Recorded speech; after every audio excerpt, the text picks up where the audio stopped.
જસમા ઓડણ અને સિદ્ધરાજ જયસિંહ વચ્ચેનો સંબંધ એક લોકકથા અને દંતકથા પર આધારિત છે.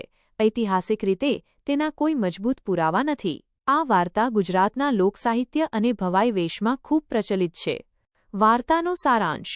જસમા ઓડણ એ ઓડ કૂવા તળાવ ખોદનારા જાતિની એક અત્યંત સુંદર સ્ત્રી હતી. તે તેના પતિ રૂડા સાથે પાટણમાં સોલંકી રાજા સિદ્ધરાજ જયસિંહ દ્વારા બંધાવવામાં આવી રહેલા સહસ્ત્રલિંગ તળાવના નિર્માણ કાર્યમાં મજૂર તરીકે કામ કરવા આવી હતી. સિદ્ધરાજ જયસિંહ, જે એક મહાન અને પ્રતાપી રાજા હતા, જસમાની સુંદરતાથી મોહિત થઈ ગયા. તેમણે જસમાને ગુજરાતની રાણી બનાવવાનો પ્રસ્તાવ મૂક્યો, પરંતુ જસમા એક સતી અને પોતાના પતિ પ્રત્યે વફાદાર હતી. તેણે સિદ્ધરાજનો પ્રસ્તાવ સ્પષ્ટપણે નકારી કાઢ્યો. આથી સિદ્ધરાજ ગુસ્સે ભરાયા અને તેમણે જસમાના પતિ રૂડાને મારી નાખ્યા. જસમાએ પોતાના પતિના મૃત્યુથી વ્યથિત થઈને સિદ્ધરાજ જયસિંહને શ્રાપ આપ્યો. લોકકથા અનુસાર જસમાના શ્રાપને કારણે સહસ્ત્રલિંગ તળાવ ક્યારેય પૂરેપૂરું ભરાયું નહીં અને સિદ્ધરાજ જયસિંહને કોઈ પુત્ર ન થયો, જેના કારણે તેમના સામ્રાજ્યનો વારસદાર વિનાનો અંત આવ્યો. મહત્વ.